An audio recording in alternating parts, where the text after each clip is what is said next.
ठीक है। तो कल हमने ये काइनेटिक एनर्जी टॉपिक स्टार्ट किया था। एक्टिविटी 1 पढ़ ली थी और ये एक्टिविटी सेकंड पढ़ ली थी। अब हम यहाँ से पढ़ेंगे। आज लास्ट वीडियो में यहाँ तक हो गया था। अब हम यहाँ से स्टार्ट करेंगे। A moving object can do work. मैं पूरे चैप्टर की एक बार समरी भी बता दूंगी, मतलब पढ़ के बीच बीच में समरी बताती रहूंगी कि क्या क्या इंपॉर्टेंट है। ठीक है। A moving object can do work. An object moving fast can do work and an identical object moving relatively slow.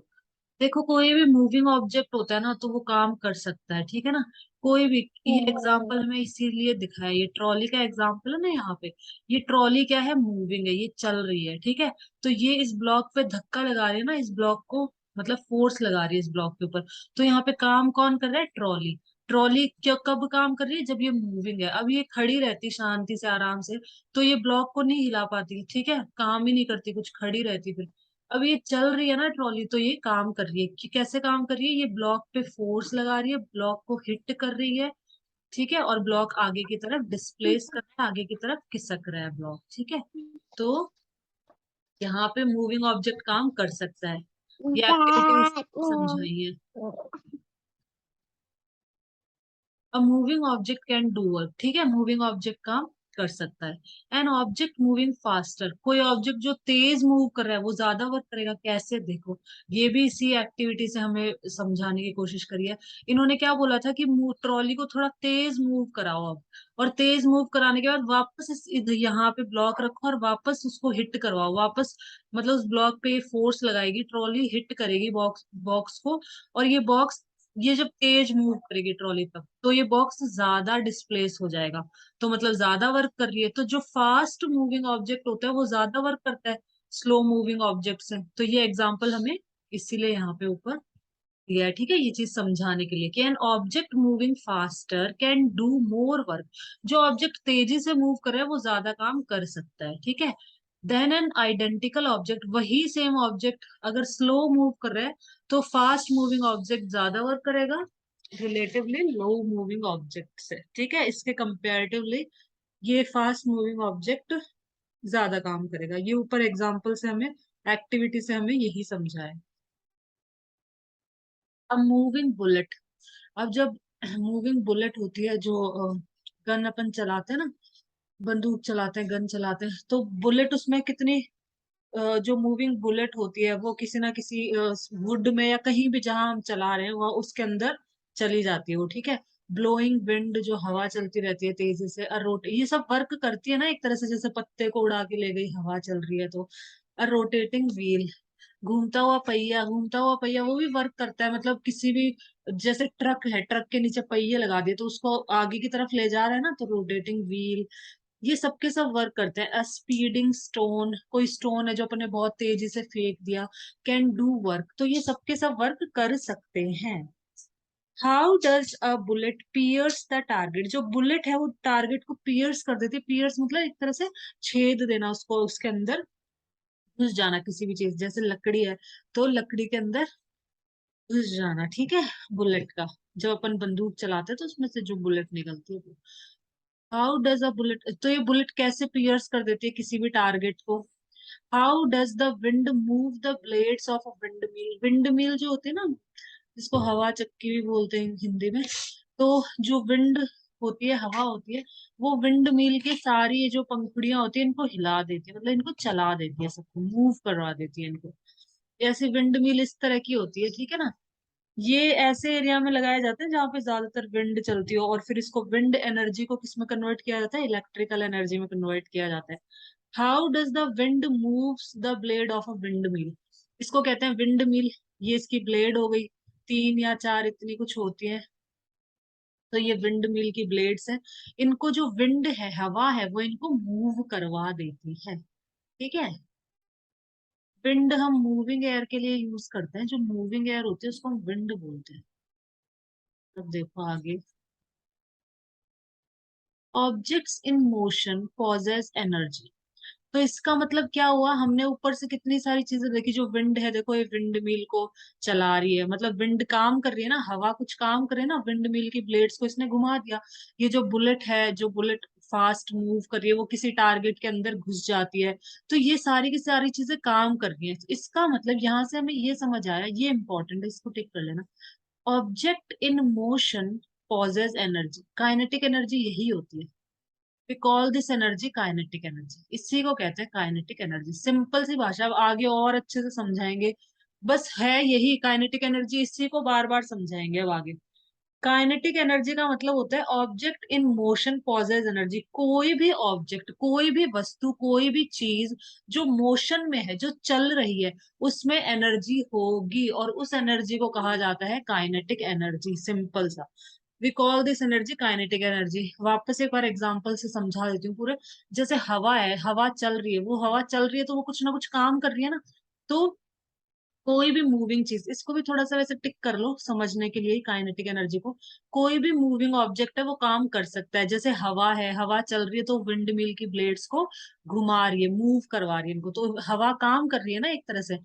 जो और यहाँ पे क्या है, जो रोटेटिंग व्हील्स होते हैं, रोटेटिंग व्हील भी किसी लोड को एक जगह से दूसरी जगह लेके जा रहे हैं, ठीक है।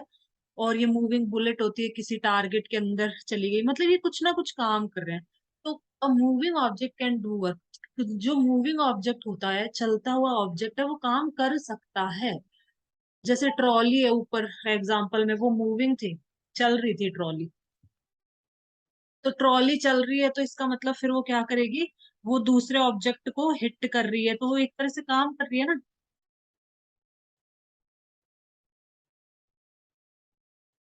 हाँ ठीक है, एक तरह से वो काम करे, तो एक ये ध्यान रखना, मूविंग ऑब्जेक्ट काम कर सकते हैं। और ये भी थोड़ा सा रख लेना, रखो तो इसको भी जो तेज मूव करते हैं वो ज्यादा काम कर सकते हैं धीरे मूव करने वालों से। ठीक है, ये वैसे ये ज्यादा इंपॉर्टेंट है, इसको तो अच्छे से ध्यान रखना कि मूविंग ऑब्जेक्ट काम कर सकता है, इसी से रिलेटेड है kinetic energy. Object in motion possesses energy, वो ऑब्जेक्ट जो मोशन में, कोई भी ऑब्जेक्ट, कोई बॉल है, ठीक है ना, वो मोशन में, वो चल रही है। कोई भी ऑब्जेक्ट जो चल रहा है उसके अंदर काइनेटिक एनर्जी होती है।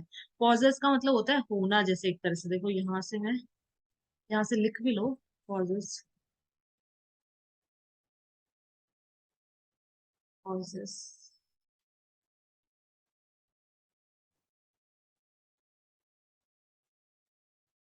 पॉजेस एनर्जी, पॉजेस का मतलब होता है होना। जैसे पोजेशन नहीं होता है अपना, जिसमें अपना टू हैव और ओन समथिंग, ठीक है। पॉजेस एनर्जी लिखा है ना कि मूविंग ऑब्जेक्ट पॉजेस एनर्जी। तो पोजेस का मतलब क्या होता है, टू हैव और ओन समथिंग, मतलब किसी वस्तु को अधिकार में रखना या उस पर स्वामित्व होना। टू इन्फ्लुएंस somebody और to make somebody do something, किसी के मन मस्तिष्क को प्रभावित कर लेना या उसे कुछ करने के लिए मजबूर करना।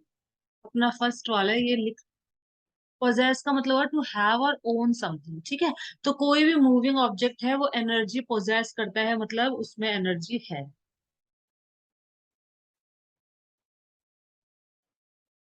तो object in motion possesses energy, तो जो जो ऑब्जेक्ट मोशन में है वो एनर्जी पोजेस करता है, मतलब उस ऑब्जेक्ट के अंदर एनर्जी है। और कौन सी एनर्जी है, हम उस एनर्जी को क्या कहते हैं, काइनेटिक एनर्जी कहते हैं।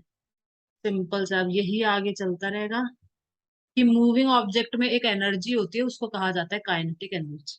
ठीक है, क्योंकि वो काम, मूविंग ऑब्जेक्ट है वो काम कर, जैसे हवा है, हवा चल रही है, तो ये ब्लेड को घुमा रही है ना, तो कौन सी एनर्जी से ये ब्लेड घूम रही है, एक तरह से किस एनर्जी की वजह से जो विंड मिल की जो ब्लेड्स है ये मूव कर रही है, काइनेटिक एनर्जी की वजह से।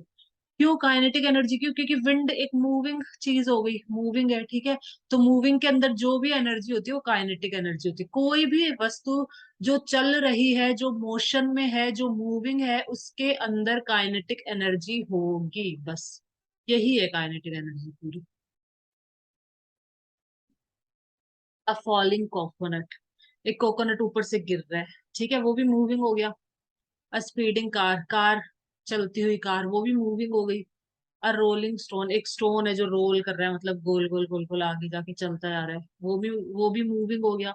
अ फ्लाइंग एयरक्राफ्ट, एयरक्राफ्ट उड़ रहा है, वो भी मूविंग है, मोशन में है। फ्लोइंग वाटर, वाटर ऊपर से नीचे नहीं फ्लो करता रहता, वो भी मोशन में है। ब्लोइंग विंड, ये भी मोशन में, इन सब के अंदर काइनेटिक एनर्जी होगी। ब्लोइंग विंड, ये भी मोशन में है। रनिंग एथलीट, एथलीट है, भाग रहा है, वो रन कर रहा है, वो भी मोशन में है, एटसेट्रा। पोजेस काइनेटिक एनर्जी, तो इन सब के अंदर काइनेटिक एनर्जी है। ये एग्जाम्पल दे रखे। कोकोनट गिर रहा है, ये मूविंग है। कार चल रही है, मूविंग है। रोलिंग स्टोन मूविंग है। फ्लाइंग एयरक्राफ्ट मूविंग है। फ्लोइंग वाटर मूविंग है। ब्लोइंग विंड मूविंग है, ब्लोइंग मतलब बहती हुई हवा। रनिंग एथलीट, ये सब मूविंग है, दौड़ता हुआ एथलीट, ठीक है। तो इन सब में काइनेटिक एनर्जी होती है। तो अगर कोई वन वर्ड क्वेश्चन आ जाए कि इसमें काइनेटिक एनर्जी है या नहीं है, अगर कोई शांति से चुपचाप कहीं पड़ा हुआ है तो उसमें काइनेटिक एनर्जी हम नहीं कहेंगे, उसके अंदर उसमें काइनेटिक एनर्जी नहीं है। अगर वो मूव कर रहा है, कोई भी चीज मोशन में है, तो उसके अंदर काइनेटिक एनर्जी है। In short, kinetic energy is the energy possessed by an object due to its motion. ये वापस वही चीज लिखे, ये जो ऊपर टिक करा है ना, ये वापस वही लिख दिया यहाँ पे। काइनेटिक एनर्जी कौन सी एनर्जी होती है? Energy possess by object, object के पास जो एनर्जी है ड्यू टू इट्स मोशन, इसकी मोशन की वजह से। जैसे हवा है, हवा चल रही है, चलने की वजह से तो उसमें कुछ ना कुछ एनर्जी है ना, जिस वजह से वो इसको घुमा पा रही है। अगर वो हवा चलेगी ही नहीं तो ये घूमेगा नहीं, घूमेगा। तो हवा चल ही नहीं रही, मतलब उसमें कुछ एनर्जी है ही नहीं, उसमें ताकत ही नहीं है इसको घुमाने की। अब जब हवा मूविंग है, चल रही है, एयर जब मूव कर रही है, चल रही है, तो मूविंग एयर को विंड कहा जाता है, एयर नहीं बोलते फिर। तो जो विंड होती है, हवा जब चल रही होती है, तो उसमें कुछ ना कुछ तो एनर्जी है ना कुछ ताकत है, जब भी तो इसको घुमा पा रही हो। उसमें ताकत ही नहीं होती, एनर्जी नहीं होती, तो इसको वो घुमा ही नहीं पाती। तो काइनेटिक एनर्जी किस वजह से होती है? ऑब्जेक्ट के मोशन की वजह से, मतलब मूविंग ऑब्जेक्ट में काइनेटिक एनर्जी होती है बस। The kinetic energy of an object increases with its speed, और उसकी स्पीड ज्यादा होगी तो काइनेटिक एनर्जी ज्यादा होगी। देखो सिंपल सी चीज है, सिंपल सी चीज है, देखो। जो हवा है, ठीक है, अगर हवा धीरे धीरे चल रही है तो ये धीरे धीरे घूमेगा। अगर हवा तेज चल रही है तो ये तेज तेज घूमेगी, इसकी ब्लेड्स, विंड मिल की ब्लेड्स तेज तेज घूमेंगी, ठीक है। तो तो जितना क्या बोला इसने, moving of the kinetic energy of an object increase with its speed. तो अगर किसी ऑब्जेक्ट की स्पीड बढ़ेगी, जैसे विंड है, विंड की हमने, विंड पहले तो धीरे धीरे चल रही थी हवा, फिर जो हवा है वो तेज चलने लग गई, तो उसमें तेज हवा में ज्यादा काइनेटिक एनर्जी होगी, सिंपल सी बात है। तेज हवा में ज्यादा ताकत होगी, तभी तो वो ब्लेड को तेज तेज घुमा रही है। जो हवा धीरे चल रही है उसमें ताकत कम है, तो वो ब्लेड्स को धीरे धीरे धीरे धीरे घुमा रही है, ठीक है।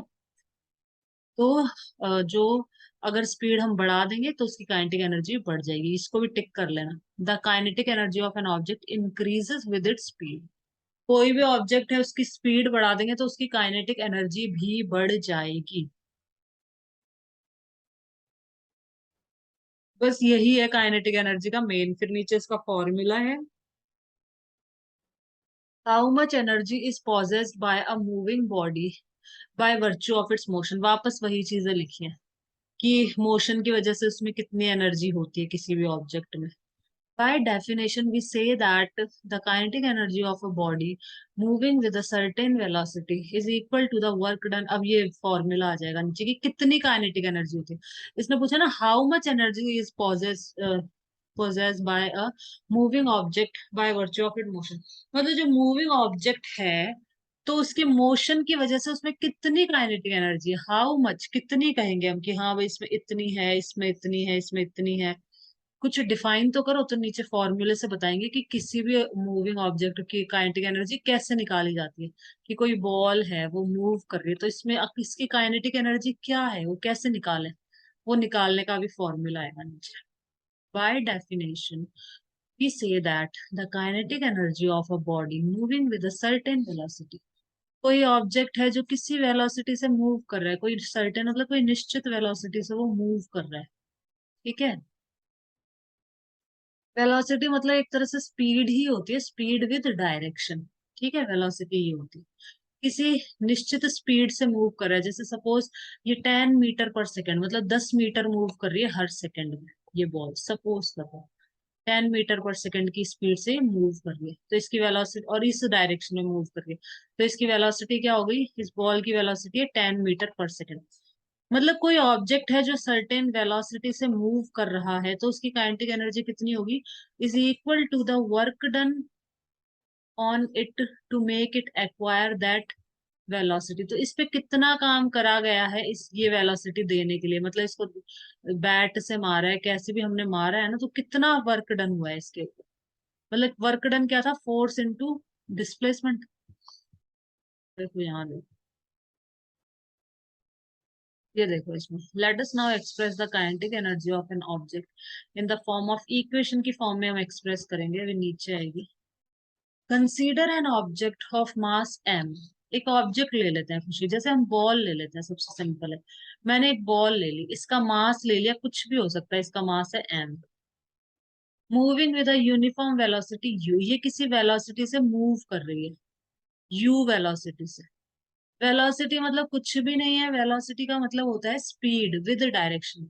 तो इस डायरेक्शन में मूव कर रही है, और किस वेलोसिटी से, इसकी इनिशियल वेलोसिटी सपोज मैंने ले ली 10 मीटर पर सेकेंड। अब ये शुरू में 10 मीटर पर सेकेंड की स्पीड से मूव कर रही है ये बॉल। इनिशियल वेलोसिटी को u से दिखाते हैं, फाइनल को v से दिखाते हैं। Let it now be displaced through a distance s when a constant force f acts on it in the direction of its displacement। अब यहां से एक फोर्स लगा दिया हमने, मतलब बैट से मारा या पैर से मैंने इसको मार दिया, हिट कर दिया इस बॉल को, ठीक है। फोर्स लगाया इसको, कांस्टेंट फोर्स। तो ये डिस्प्लेस हो गई एस डिस्टेंस, मतलब ये जब मैंने इसके फोर्स, ये धीरे धीरे चल रही थी, मैंने इसको फोर्स लगाया तो ये एस डिस्टेंस डिस्प्लेस हो गई, मतलब अपनी जगह से हिल गई वहां से। फिर in the direction from equation 11.1, the work done हमने ऊपर पढ़ा था, work done is equal to होता है फोर्स इनटू डिस्प्लेसमेंट। इसके ऊपर वर्क डन कितना हुआ, इस बॉल के ऊपर हमने फोर्स लगाया, जितना ये डिस्प्लेस हुई, जितना ये मतलब अपनी जगह से हिली, वो डिस्प्लेसमेंट हो गया।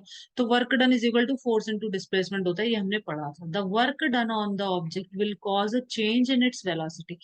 तो इसकी वेलोसिटी में भी चेंज होगा ना, जैसे कोई बॉल धीरे धीरे चलती रहती है, जैसे 10 मीटर पर सेकेंड की स्पीड से चल रही है, मैंने उस पर लगा दिया पीछे से फोर्स, मैंने मतलब उसके एक पैर से मैंने उसको हिट कर दिया, मैंने उसको मार दिया, तो वो उस बॉल की स्पीड बढ़ जाती है ना थोड़ी सी, जैसे धीरे धीरे चल रही है, मार दिया तो बढ़ जाती है। जैसे फुटबॉल नहीं होती, फुटबॉल धीरे हो जाती है, फिर कोई पैर से हिट कर देता है तो फिर वो उसकी स्पीड बढ़ जाती है, उसकी वेलोसिटी बढ़ जाती है।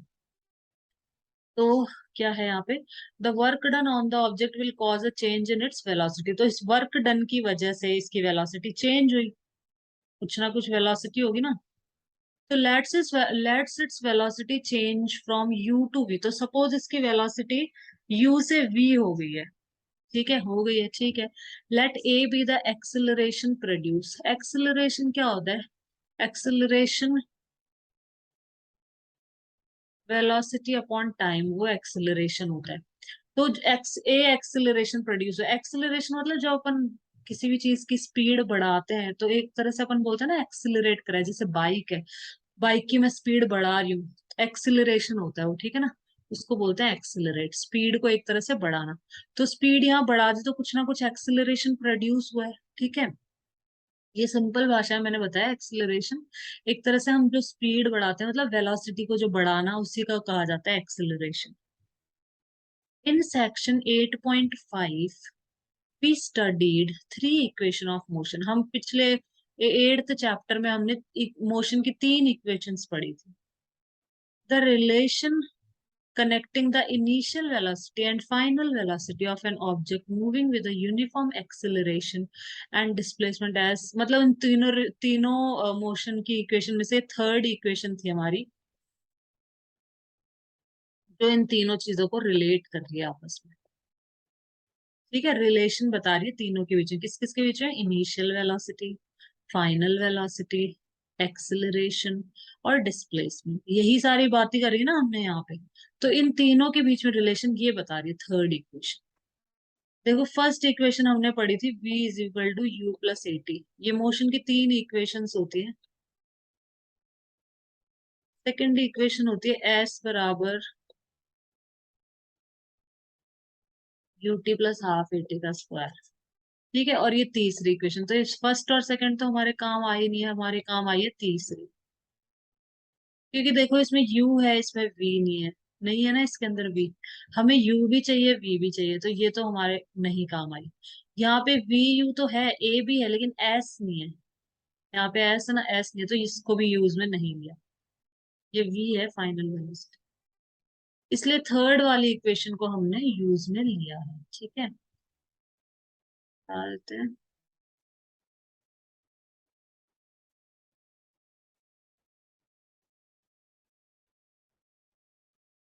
अब यहाँ से फॉर्मूला बनेगा अपना काइनेटिक एनर्जी का। अब देखो, अब क्या किया है कि जब हमने फोर्स लगाया तो ये ऑब्जेक्ट था, किसी इनिशियल वेलोसिटी से चल रहा था, ये कितना डिस्प्लेस हुआ। तो ये डिस्प्लेसमेंट एस बराबर क्या हो जाएगा, इस 2a को यहाँ नीचे की तरफ भेज दिया, 2a को हमने यहाँ भेज दिया नीचे, यहाँ मल्टीप्लाई में तो यहाँ डिवाइड में आएगा, तो ऐसे लिख दिया इसको। ठीक है, अब देखो यहाँ पे वर्क डन क्या होता है। From equation 9.4 we know that force is equal to mass into acceleration. Force क्या होता है, मास इनटू एक्सिलरेशन होता है। 10 इक्वेशन 11.2 को हम ऐसे भी लिख सकते हैं। कैसे लिख सकते हैं कि वर्क डन, देखो खुशी बहुत सिंपल है, इसका ये आता भी है करने को एग्जाम में। Work done is equal to force into displacement होता है। ठीक है, ऊपर पढ़ा था अपन ने इसी चैप्टर में। फोर्स बराबर मास इनटू एक्सिलरेशन होता है, ये मोशन चैप्टर में हमने पढ़ा था। फोर्स इज इक्वल टू होता है मास इनटू एक्सिलरेशन।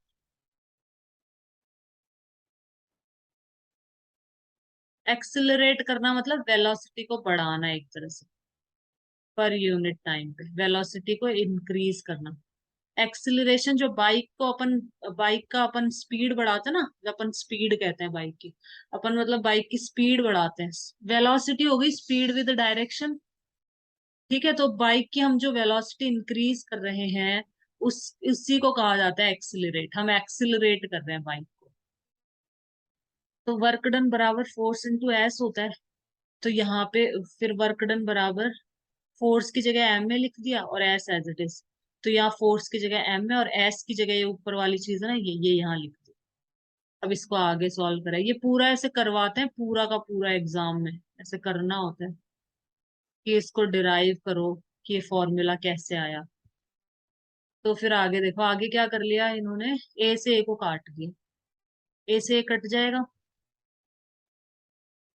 हाफ को बाहर ले आए, टू को बाहर, एम को भी बाहर ले आए और इसको ब्रैकेट में लिख दिया। ठीक है, if the object is starting from its stationary position. Suppose अब बोला है कि ऑब्जेक्ट की जो इनिशियल वेलोसिटी थी वो थी 0, ये जो बॉल थी ये रेस्ट पे थी। इनिशियल वेलोसिटी बराबर 0 का मतलब होता है कि जो ये बॉल है ये रेस्ट में है, और हमने इस बॉल पे कोई फोर्स लगाया, तो ये बॉल डिस्प्लेस हो गई। डिस्प्लेस हो गई मतलब अपनी जगह से खिसक गई, और फिर धीरे धीरे चलने लग जाती ना, किसी भी बॉल को अपन धक्का मारते हैं तो। ये एस तो इसमें डिस्प्लेसमेंट हुआ, और फिर ये चलने लग गई किसी फाइनल वेलोसिटी से, 10 मीटर पर सेकेंड ले लो सपोज, इस वेलोसिटी से ये चलने लग गई। तो कितना हो गया, इन्होंने u की जगह 0 रख दिया, तो हाफ एम वी स्क्वायर। तो इतना वर्क डन हुआ है इस बॉल के ऊपर, कितना वर्क डन हुआ है, इतना हुआ है। अभी हमने ऊपर पढ़ा था जितना वर्क डन होता है वही उतनी एनर्जी उसमें आ जाती है। तो ये एनर्जी का फॉर्मूला यही आ जाएगा सीधा का सीधा। ये इंपॉर्टेंट है, बहुत बहुत ध्यान रखना है। It is clear that the work done is equal to the change in kinetic energy of an object. क्या बोला इसने कि वर्क डन किसके बराबर होगा, is equal to the change in kinetic energy of an object.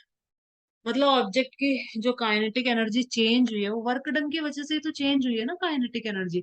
जैसे कोई ball है वो धीरे धीरे चल रही है, तो इसकी कुछ ना कुछ काइनेटिक एनर्जी सपोज। अब ये तेज कैसे चलने लगेगी, मैंने इस पे फोर्स लगाया, मतलब कुछ वर्क डन करा, इसके ऊपर फोर्स लगाया और ये थोड़ा सा डिस्प्लेस हुई, तो मतलब इस पे एक तरह से वर्क हुआ, फोर्स लगाया और ये डिस्प्लेस हो गई। इस वजह से इसकी काइनेटिक एनर्जी में भी चेंज हो जाएगा, मतलब ये तेज तेज चलने लग जाएगी। तो यहाँ पे वर्क डन काइनेटिक एनर्जी के बराबर ही होती है। तो वर्क डन इतना है तो काइनेटिक एनर्जी भी ये होगी। The kinetic energy possessed by an object of mass M, कोई भी ऑब्जेक्ट है जिसका मास एम है और वो v वेलोसिटी से मूव कर रहा है, तो उसके अंदर कितनी काइनेटिक एनर्जी होगी, इतनी। कोई बॉल है, इसका मास कितना है, m, वजन है इसका m, और ये v वेलोसिटी से मूव कर रही है, ठीक है। तो इस ऑब्जेक्ट के अंदर, इस बॉल के अंदर कितनी काइनेटिक एनर्जी होगी, हाफ एम वी का स्क्वायर, ठीक है। काइनेटिक एनर्जी हमेशा मूविंग ऑब्जेक्ट में होती है। बस ये बहुत सिंपल है। अब हम न्यूमेरिकल्स करेंगे, ये भी बहुत इजी है। न्यूमेरिकल्स भी बहुत इजी है इसके। ये एग्जांपल रीड करो खुशी का, 11.3 एग्जांपल पढ़ो।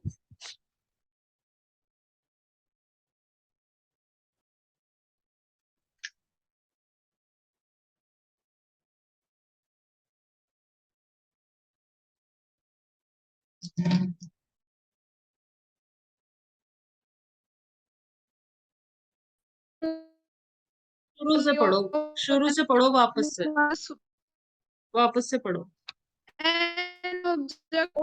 An object of mass 15 is with unit velocity of 4 mx की -1. What is the kinetic energy of the object? क्या देखो, एक ऑब्जेक्ट है, बना देती हूँ मैं यहाँ पे। एक ऑब्जेक्ट है, बॉल ले लिया करो हमेशा। एक ऑब्जेक्ट है, कुछ भी वस्तु हो सकती है वो, उसका मास है 15 kg। यहाँ लिख लिया करो, जो जो दिया हो ना उसको लिख लिया करो। उसका मास है 15 kg। न्यूमेरिकल्स बहुत इजी होते हैं ना, कभी भी नहीं छोड़ना। Is moving with a uniform velocity of 4 metre. वो यूनिफॉर्म वेलोसिटी से चल रही है। यूनिफॉर्म वेलोसिटी का मतलब होता है, सिंपल सा मैं बता रही हूँ, ये किस यूनिफॉर्म वेलोसिटी से चल रही है, 4 मीटर पर सेकेंड। मतलब हर सेकंड 4 मीटर चलना, वो हो गया यूनिफॉर्म वेलोसिटी। बस हर एक सेकंड में 4 मीटर चल रही है। अगली सेकंड में भी 4 मीटर ही चलेगी, अगली एक सेकंड में भी, फिर अगली एक सेकंड में भी 4 मीटर ही चल रही है। मतलब हर सेकंड में 4 मीटर चल रही है। ये होती है यूनिफॉर्म। तो बस यूनिफॉर्म वेलोसिटी कह देते हैं। और वेलोसिटी है तो मतलब कोई ना कोई डायरेक्शन में चल रही होगी। वेलोसिटी में हमेशा डायरेक्शन होती है, स्पीड में डायरेक्शन नहीं होती है, ठीक है। तो ये ये क्या बोला है, एक ऑब्जेक्ट है, इसका मास है 15 kg, 15 kg। ये एक यूनिफॉर्म वेलोसिटी 4 मीटर पर सेकंड की वेलोसिटी से ये चल रहा है किसी डायरेक्शन में। सपोज इस ये डायरेक्शन ले लेते हैं, ऐसे चल रही है ये बॉल, ठीक है। What is the kinetic energy possessed by the object. तो इसकी काइनेटिक एनर्जी कितनी होगी, हाफ एम वी स्क्वायर। बस फॉर्मूला लगा दो, एम पता है, वी पता है, डाल दो वैल्यू यहाँ पे। देखो यहाँ पे मास इतना दे रखा है, वेलोसिटी इतनी है, तो half M we square. Half m की जगह 15 लिख दिया, वी की जगह 4 मीटर पर सेकंड लिख दिया। वी का स्क्वायर है तो 2 बार लिखना पड़ेगा, ठीक है ना खुशी। वी के स्क्वायर का मतलब होता है, मैथ्स में पढ़ा था हमने, वी का स्क्वायर बराबर होता है वी इंटू वी। मतलब वी को 2 बार लिखना, तो यहाँ वी हमें 2 बार लिखना है, ये ध्यान रखना। बस अब इसको सॉल्व करके ये जूल में आ गई। एनर्जी की यूनिट हमने पढ़ा था ना, वर्क और एनर्जी की यूनिट जूल होती है। दोनों की यूनिट क्या होती है, जूल। अब ये देखो कितना सिंपल न्यूमेरिकल है। कभी भी छोड़ के मत आ जाना एग्जाम में न्यूमेरिकल, इतने इजी इजी आते हैं बहुत। अब ये पढ़ दो तो खुशी जरा, 11.4 example What is number the 11। हाँ पढ़ो। What is the work to be done to increase the velocity of a car from 30 kilometer h की power -1 to 60 kilometer h की power -1 if the masses of the car is 1500 kg? ठीक है। अब इसने पूछा कि what is the work to be done to increase the velocity. इसने भी वही पूछा, काइनेटिक एनर्जी ही पूछा इसने भी। इसने बोला है what is the work to be done to increase the velocity of a car from this to this. एक कार है, ये देखो एक कार है, उसका जो मास है वो कितना है, 1500 kg। उसका मास इतना है, ये लिख रखा है यहाँ पे, मास ऑफ द कार। ठीक है। अब इसकी शुरू में कुछ वेलोसिटी से ही चल रही है। इनिशियल वेलोसिटी यू से दिखाते हैं हमेशा। तो इनिशियल वेलोसिटी कितनी है, 30 km/h। इस वेलोसिटी से ये चल रही है पर, अब ठीक है। अब इन्होंने पूछा है कि what is the work to be done to increase the velocity. इस पे कितना वर्क होगा, मतलब कितना फोर्स लगेगा और कितनी ये डिस्प्लेस होगी, है मतलब इसमें कितना वर्क किया जाएगा कि इसकी जो वेलोसिटी है वो बढ़ जाए, 60 हो जाए। अभी हर घंटे 30 किलोमीटर चल रही है कार, हर घंटे 30 किलोमीटर। इस पे हम कितना फोर्स लगाएं, मतलब कितना वर्क डन करें इसके ऊपर कि इस ये हर घंटे 60 किलोमीटर चलने लग जाए, मतलब इसकी जो फाइनल वेलोसिटी है वो हो जाए 60 किलोमीटर पर आवर। यहाँ पर ये वाला लगा देना है फॉर्मूला बस, क्योंकि इसमें इनिशियल फाइनल दोनों दे रखे हैं ना, तो ये फॉर्मूला लगेगा। तो initial velocity 30 kilometre per hour. सबसे पहले तो देखो खुशी, ये ध्यान रखना, मास हमेशा केजी में होना चाहिए, हमेशा, नहीं है तो कन्वर्ट करो। वेलोसिटी हमेशा मीटर पर सेकंड में होनी चाहिए, ये देखो मीटर पर सेकंड। अगर नहीं है तो कन्वर्ट करनी पड़ेगी, डायरेक्ट 30 रख दोगे गलत हो जाएगा, पूरा सब कुछ गलत हो जाएगा। तो किलोमीटर पर आवर को चेंज करना पड़ेगा। तो 1 किलोमीटर में कितने मीटर होते हैं? 1000 मीटर। और 1 आवर में कितनी सेकंड होती है? 60 × 60 सेकंड्स। तो 30 को 1000 से ऊपर इंटू करना है और नीचे इंटू करना है 60 से। तो ये आंसर आ गया, इनिशियल वेलोसिटी आ गई इतनी। अब फाइनल वेलोसिटी भी किलोमीटर पर आवर में, इसको भी ऐसे ही चेंज करो। मैं बता देती हूँ कैसे। सेम जैसे ऊपर वाले को करा है ऐसे इसको करना है, फिर भी मैं यहाँ बता देती हूँ एक बार। देखो 60 किलोमीटर, बहुत सिंपल है, चेंज करना कोई टफ नहीं है, पर आवर। थोड़ी सी प्रैक्टिस करोगे ना, चेंज चेंज हो जाएगा। बस इसमें फिर डायरेक्ट फॉर्मूले में वैल्यू पुट करनी है, फिर इनके न्यूमेरिकल कभी भी नहीं छोड़ना। 1 किलोमीटर में कितने मीटर होते हैं? मीटर में चेंज करना है ना, मीटर में किलोमीटर को। 1 किलोमीटर में 1000 मीटर होते हैं।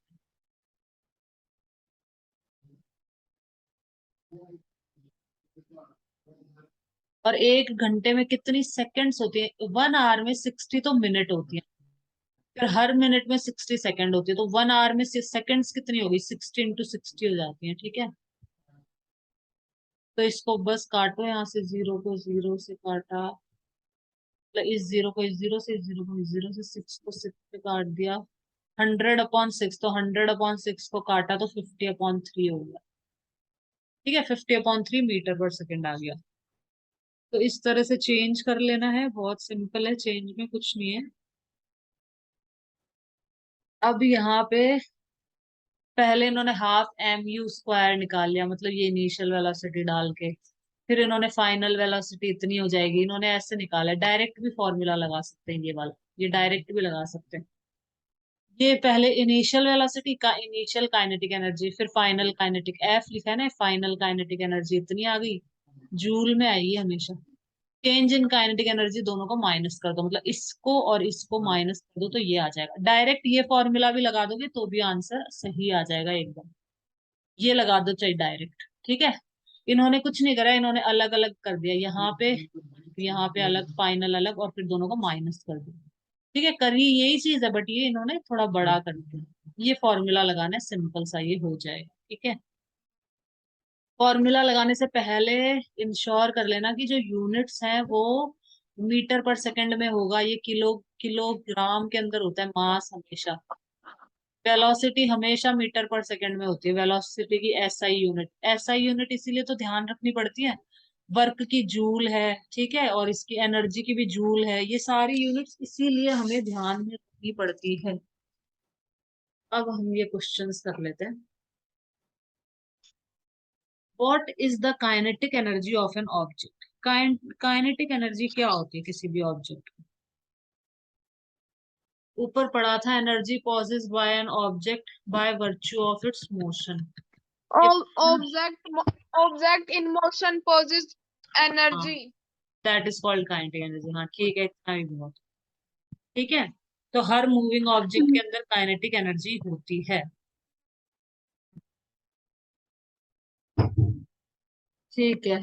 अब नेक्स्ट क्वेश्चन है, right an expression for the kinetic energy of an object. Kinetic energy के लिए क्या एक्सप्रेशन है? हमने पढ़ा है ½ mv², ठीक है। ये भी हमने पढ़ा है ऊपर, ½ mv² होता है काइनेटिक एनर्जी।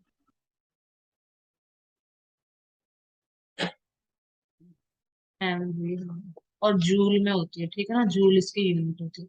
तो ये एक्सप्रेशन लिख दिया इसका, ठीक है। अब क्वेश्चन नंबर 3, अब ये क्वेश्चन मैं समझाऊंगी, मैं बताऊंगी कैसे करना है, तुम करके बताओगी। The kinetic energy of an object of mass m moving with a velocity of इतना, यहाँ पे देखो कुछ काइनेटिक एनर्जी दे रखी है, ठीक है, और इसकी वेलोसिटी दे रखी है हमें, मास नहीं दे रखा है। देखो यहाँ पे मास नहीं दे रखा है, काइनेटिक एनर्जी हमें दे रखी है 25 जूल,